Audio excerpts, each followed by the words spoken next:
Our series, Show and Tell, will take you inside some of the great libraries, both public and private, to explore books and treasures from Jewish history.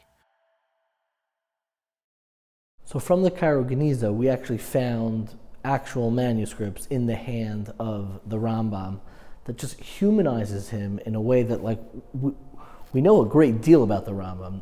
Yes. Now, we would have known a great deal anyway, but there's something called a primary source, which is different than a secondary source. Primary source being something from that time and place that really puts us as the reader or the viewer in that time. We're able to, there's less of a division, Sure. Over time. And we have more from and to and about Maimonides as a person based on the Cairo Geniza and other sources as well than really any other Jew in the medieval period.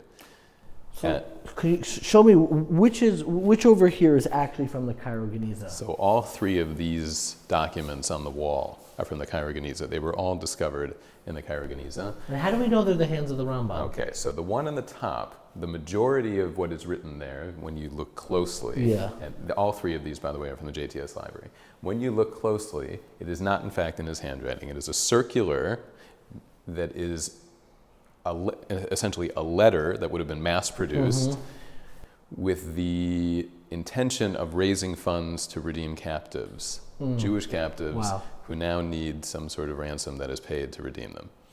What we do have at the very bottom, though, is his signature. It says Moshe Bar Maimun Zal, Zal meaning Zichrono Libracha, referring to his father Maimun. And his signature is basically giving it that authority to raise money, like you have nowadays, where rabbis will sign on to something to get people to donate to something. Exactly, and he also he's a communal leader. I mean, we know Maimonides as a rabbinic scholar, a philosopher, a physician, everything that goes around with those ideas and those, but he was also a communal leader. And here he represents his devotion to the community, and he's writing. First of all, he's not going to write each of these himself. He has somebody who's working for him, because he's not going to write however many needed to be written. He'll just sign them. But the other thing is that he describes this sort of, well, you don't really need to hear this from me, because of course you're all devoted the same way that I am.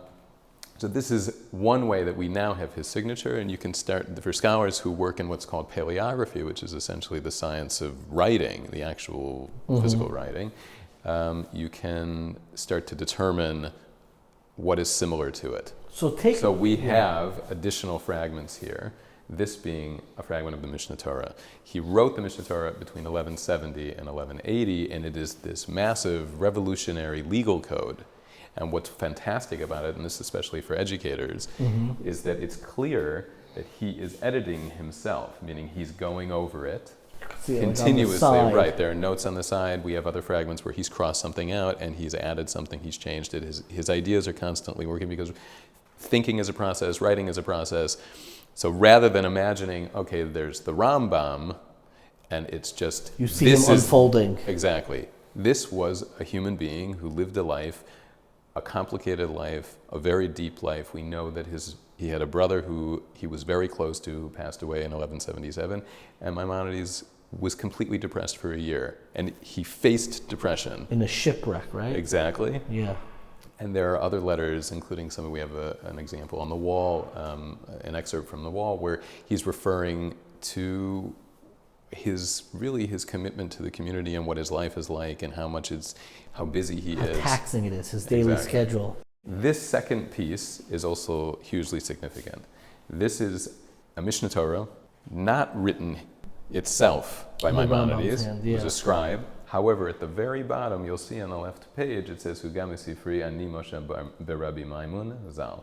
It's the same signature, you can compare it to that one, and here he has signed this. What this ultimately represents is that Huga means that he's proofread this according to his own copy, and this represents what's in Islamic term is ijaza, and which essentially refers to an authorization and also a copyright. And the Rambam, when in my living room, I have a set of the Mishneh Torah, is it based off of this edition? Not necessarily specifically this, but it depends. There are multiple editions. Sometimes they've been censored over the time that it's been lost. Gotcha. There are newer editions in recent decades. The thankfully to Frankel great scholars. Rambam Frankel has taken this into and, account. Yes, and Yosef Kapach was famously a huge Maimonides scholar and a rabbi who devoted much of his time to preserving Yemenite culture and Maimonides and Saadia Gaon as well. And they are individuals who, and there are other scholars today, who devote themselves to manuscripts and to essentially getting back to the core of what it's supposed to be.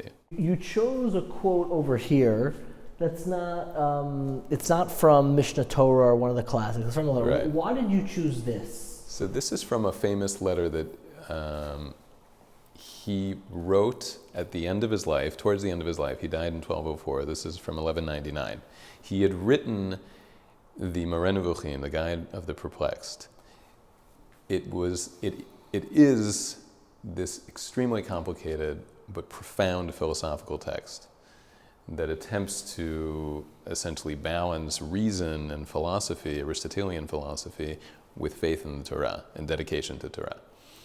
He had received a letter from Shmuel ibn Tibbon in Provence that he was translating the Moreh Nevuchim, and he was translating the guide, and he has questions for Maimonides, and he wants to come to Egypt, to Fustat, to study with him, to ask him Like a these student questions. visiting his Rebbe. Right. Maimonides answers some of these questions, but then says, you can't possibly come.